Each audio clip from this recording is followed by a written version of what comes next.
تو 8ویں سرکار نے یہ فرمایا ہے کہ میری یہ بہن معصومہ ہے. اور جب بات یہاں تک آ گئی ہے تو ایک اور بات کی بھی ہم وضاحت کرتے ہیں اور انشاءاللہ اس پر ہم اپنی بات کو مکمل کرنے کی کوشش بھی کریں گے تاریخی اعتبار سے. وہ یہ ہے کہ ہمارے یہاں مجھے نہیں معلوم کہ کس طرح سے ایک کانسیپٹ قائم ہوا کہ حضرت امام علی رضا علیہ السلام سے جب ملاقات کرنے کے لیے بی بی تشریف لے گئی تو سیاہ پرچموں کو دیکھا، سیاہ چادروں کو دیکھا اور اپنے شہر کے اندر سوگ کی کیفیت کو دیکھا تو سوال کیا، اور جب جواب ملا کہ آپ کے بھائی جناب علی ابن موسیٰ رضا علیہ السلام اس دنیا سے چلے گئے ہیں، اس سوگ کے اندر ہم نے ماحول بنایا ہوا ہے، تو بی بی کو اتنا غم محسوس ہوا کہ اس کے بعد بی بی یہ صدمہ برداشت نہ کر سکی اور دنیا سے رخصت ہو گئی. یہ روایت بعض جگہوں پر ہم نے سنی اور اب تک اس کا منبع ہم تلاش نہیں کر پائے ہیں، اور تعجب ہوتا ہے کہ کئی سارے افراد اس طرح کی روایت کو بیان کرتے ہیں جبکہ جو اصل کتابوں کے اندر بات موجود ہے اور کئی ساری روایات اس کے اوپر دلالت کرتی ہیں وہ یہ ہے کہ بی بی معصومہ قم کی شہادت پہلے واقع ہوئی ہے، حضرت امام علی رضا علیہ السلام کی شہادت بعد میں واقع ہوئی ہے. حضرت امام علی رضا علیہ السلام کی حیات میں ہی بی بی کی شہادت اور بی بی کی وفات واقع ہوئی. اور کیا واقعہ پیش آیا تھا وہ واقعہ بہت مختصر عرض کریں، چونکہ آج محفل ولادت ہے، محفل شہادت نہیں ہے، مجلس شہادت نہیں ہے، اس لیے ہم چاہتے ہیں کہ صرف معلومات کی حد تک ہم آپ کی خدمت میں اس روایت کو بیان کریں. روایت یہ ہے کہ جب امام علی رضا علیہ السلام نے مدینہ سے طوس کا سفر اختیار کیا تو بی بی مدینہ میں موجود تھی. کچھ عرصے کے بعد بی بی نے چاہا کہ اپنے بھائی سے ملاقات کریں، اور صرف بھائی سے ملاقات نہیں تھی، بھائی تو بہت سارے ہیں، حقیقت میں امام سے ملاقات کریں. تو امام سے ملاقات کے لیے شہزادی نے مدینہ سے طوس کا اور خراسان کا سفر اختیار کیا. اور ایک سفر ہمیں تاریخ میں ملتا ہے کہ جو بی بی زینب سلام اللہ علیہ نے اختیار کیا تھا، اور ایک سفر وہ بھی تھا کہ جو اپنے امام کی محبت میں مدینہ سے کربلا کا سفر تھا، اور دوسرا سفر اپنے بھائی اور اپنے امام کے مشن کو آگے جاری و ساری رکھنے کے لیے کربلا سے پھر شام کا سفر اختیار فرمایا. تو اسی طریقے سے حضرت معصومہ قم سلام اللہ علیہ نے مدینے سے جب اپنے بھائی سے ملاقات کے لیے خراسان کا سفر اختیار کیا تو خراسان کی سرزمین پر شہر ساوا میں جو اس وقت متعصب اہل سنت افراد کا شہر تھا، اس شہر کے اندر بی بی کے کاروان پر حملہ ہوا، اور اس حملے کے اندر بی بی کے بہت سارے رشتہ دار، ان کے بھائی شہید ہو گئے، اور بہت سے ایسے تھے کہ جو زخمی ہوئے ہیں اور اپنی جان بچا کر وہاں سے نکلے ہیں. تو بی بی بھی یا اس حملے کی وجہ سے زخمی ہو گئی یا ایسی کیفیت پیدا ہوئی کہ اس صدمے کو بہت زیادہ برداشت نہ کر سکیں، اور پھر وہاں سے جب آگے بڑھی ہیں تو سوال کیا کہ یہاں سے قم کتنے فاصلے پر ہے؟ تو بیان کیا گیا کہ کچھ ہی فاصلے پر ہے، 4 فرسنگ کے فاصلے پر ہے. اور بی بی نے فرمایا کہ پھر مجھے قم لے جایا جائے، اور پھر بی بی قم تشریف لائی ہیں، اور ان زخموں کی تاب نہ لاتے ہوئے بی بی اس دنیا سے رخصت ہو گئی. تو بی بی کی اس طرح سے شہادت واقع ہوئی.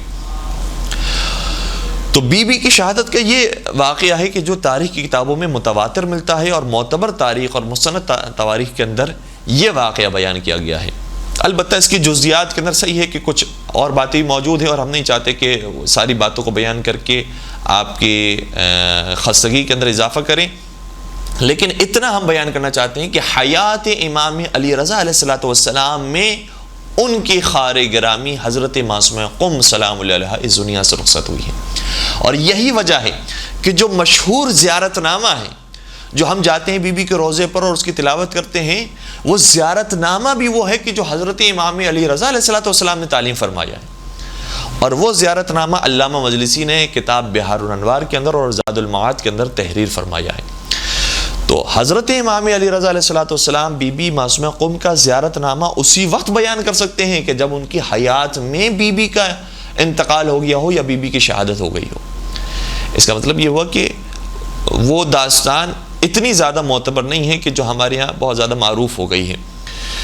تو ایک بات تو یہ ہے کہ وہ پورا زیارت نامہ حضرت امام علی رضا علیہ السلام نے تعلیم فرمایا، اور پھر بہت ساری متعدد روایات کے اندر ملتا ہے کہ حضرت امام علی رضا علیہ السلام سے ملاقات کے لیے جب کچھ افراد جاتے تھے تو امام فرماتے تھے کہ تم ہماری خار گرامی کی زیارت پر جایا کرو. مثال کے طور پر جناب سعد اشعری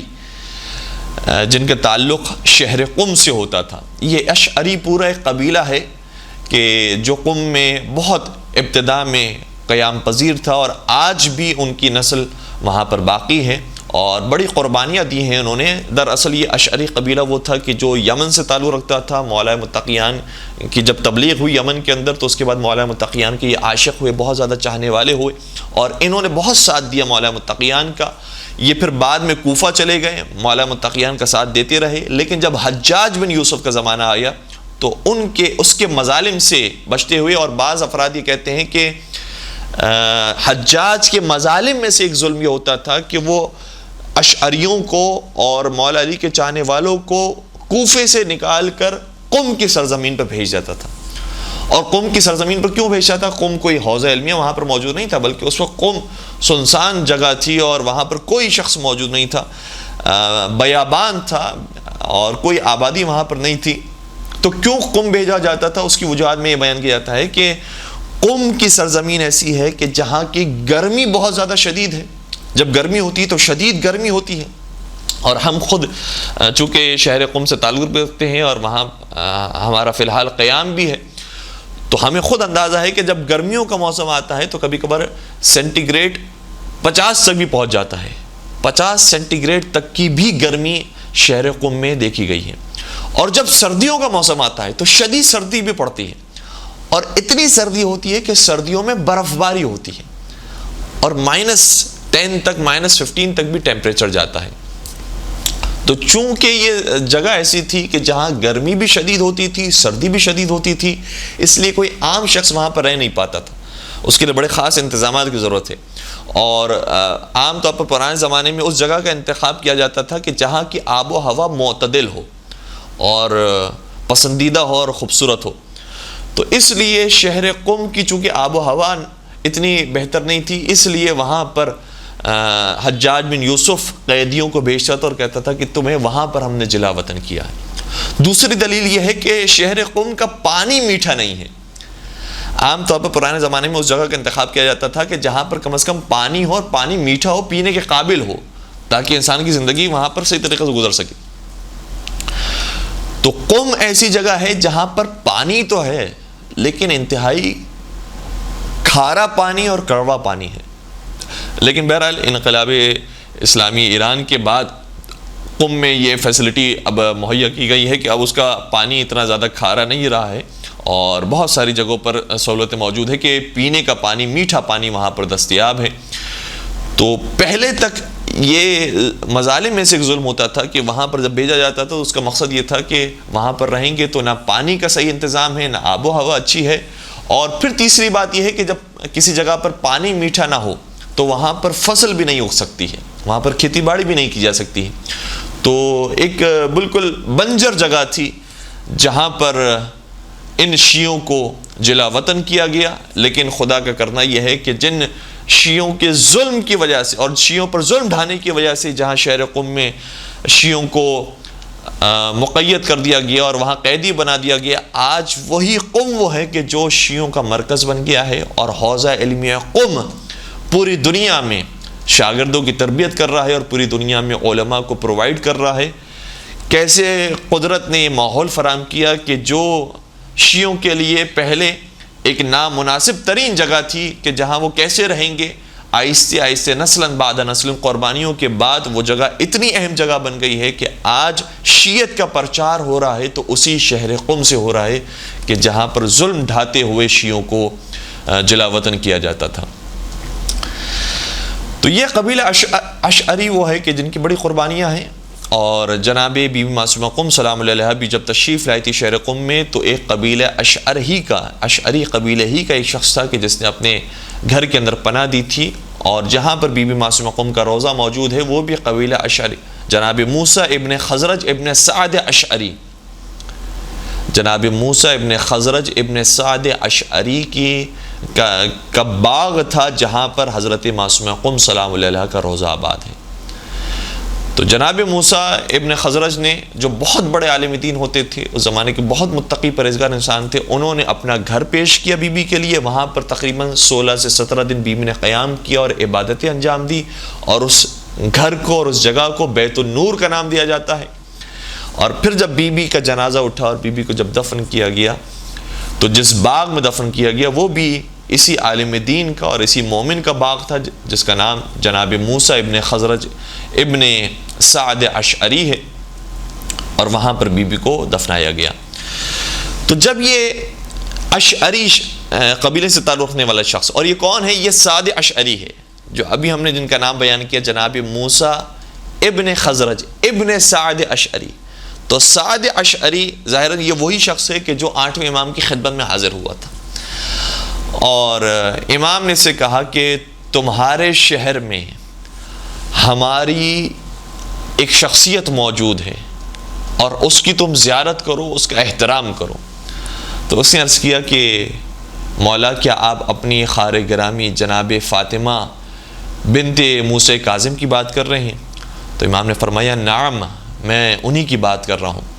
اور پھر آگے شاہ فرماتے ہیں کہ من زارہا، جس نے اس بی بی کی زیارت کی، ظاہراً یہ جملے فلہ الجنہ، اس کے لیے جنت ہے۔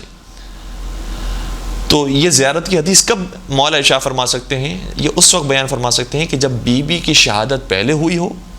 اور مولا اس وقت زندہ ہو، اور مولا کی شہادت پھر بی بی کی شہادت کے بعد واقع ہوئی ہو۔ تو ایک یہ روایت، اس کے علاوہ اور متعدد روایات ہیں جس میں ہمیں مختلف جملے ملتے ہیں۔ جو جناب معصومہ کا لقب بی بی معصومہ پڑا ہے، اس میں بھی جو جملہ ہے وہ یہ ہے امام علی رضا علیہ السلام کا کہ منظار المعصومۃ بقم کمن زارنی، جس نے قم میں معصومہ کی زیارت کی۔ تو معصومہ کون ہے سوائے جناب حضرت فاطمہ معصومہ سلام اللہ علیہ کی؟ تو فرماتے ہیں امام علی رضا علیہ السلام کہ منظار المعصومۃ بقم، جس نے قم میں جناب معصومہ کی زیارت کی، کمن زارنی، گویا ایسے ہی ہے کہ جیسے میری زیارت کی۔ اور اس سے ملتا جلتا ایک جملہ اور بھی ہے کہ جو حضرت امام علی رضا علیہ السلام نے بیان فرمایا۔ جب ایک شخص آیا تو امام نے فرمایا کہ اگر کوئی شخص ہماری زیارت پر نہ آ سکے اور میری زیارت نہ کر سکے تو یا وہ شہر قم میں ہماری بہن کی زیارت پر چلے جائے یا شہر رئی میں ہمارے بھائی کی زیارت پر چلے جائے۔ اور حضرت امام علی رضا علیہ السلام کے ایک بھائی شہر رئی میں مدفون ہیں، جناب امامزادہ حمزہ ابن موسیٰ کاظم علیہ السلام۔ تو امامزادہ حمزہ کی زیارت پر بھی جانے کا اس قدر ثواب بیان کیا گیا ہے کہ اگر کوئی امام علی رضا علیہ السلام کی زیارت نہیں جا سکتا تو وہ امامزادہ حمزہ کی زیارت پر چلے جائے، انشاءاللہ اسے امام علی رضا علیہ السلام کی زیارت کا ثواب ملے گا۔ اور یہ قاعدہ کلیہ بھی ہے کہ جو روایات کی روشنی میں علماء کرام نے بیان فرماتے ہیں کہ اگر حالات ایسے ہو جائیں کہ انسان خود اماموں کی زیارت پر نہ جا سکے، جس طرح کے آج کل کے حالات ہیں جو کرونا کی صورتحال ہے، جس میں ہم آسانی کے ساتھ چاردہ معصومین کی زیارتوں سے مشرف نہیں ہو سکتے ہیں، تو اگر امام معصوم کی زیارت پر انسان نہ جا پائے تو روایات کے جملوں سے نتیجہ یہ نکلتا ہے کہ اگر امام کی زیارت نہ کر سکیں تو امام زادوں کی زیارت پر جائیں، اور جو مقدس اور پاکیزہ امام زادے ہیں ان کی زیارت پر جائیں، وہی ثواب پروردگار انشاءاللہ نصیب فرمائے گا کہ جو خود امام کی زیارت کا ثواب ہے۔ تو یہ ایک اور قرینہ بن جاتا ہے کہ امام علی رضا بیان فرماتے ہیں کہ کوئی اگر ہماری زیارت پر نہ آ سکے تو شہر رئی میں ہمارے بھائی کی زیارت پر یا شہر قم میں ہماری بہن کی زیارت پر جائے۔